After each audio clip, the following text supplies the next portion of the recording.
So, two bits of church gossip. The first is from the Bishop of St Albans, before anybody says, am I bishop bashing again? No, I'm not. I'm really not. I like bishops, and the Bishop of St Albans is a sweet individual. But I am bashing a potential bishop, because the Bishop of St Albans has come out in defence of his colleague, the former executive director of the post office, who was also a vicar in the diocese of St Albans. And the spokesperson for the bishop said, the ITV thing is a television drama, a bit like The Crown, and it diverges from actual fact into TV. And the programme itself said that some of the names have been changed and some scenes have been imagined, but Miss Paula Vennells is certainly at the centre of the drama and doesn't come off looking terribly good.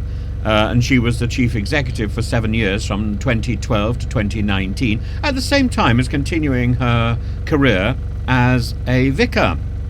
And the Right Reverend Alan Smith, who's been in contact with her, said that the church was offering its support. She retains a license to be a priest and to perform certain clerical duties, but has stepped back from these since 2019, recognising that the scandal of Horizon was too big to go away, and that she should bow out, but not at the same time handing back her CBE. In fact, the CBE was something she collected after she stopped being a public minister.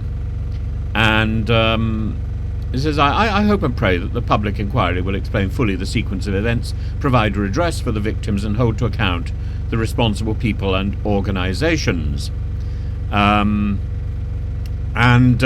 Bishop Smith was in fact the son of a postmaster, and said, I have maintained a close watch on developments. I note that Post Office Limited reached a settlement agreement with some of the plaintiffs.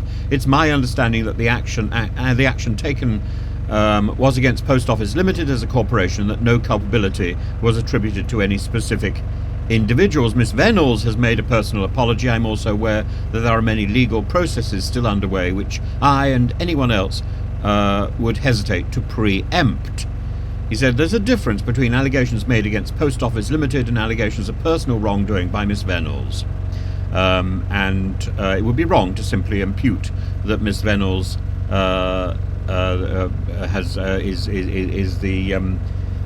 is the source of all failures found to have been committed by Post Office Limited. It's a terrible stigma, of course.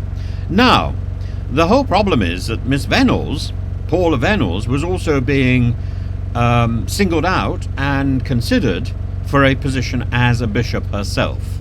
And indeed, the diocese that was being mooted by the Archbishop of Canterbury himself was London.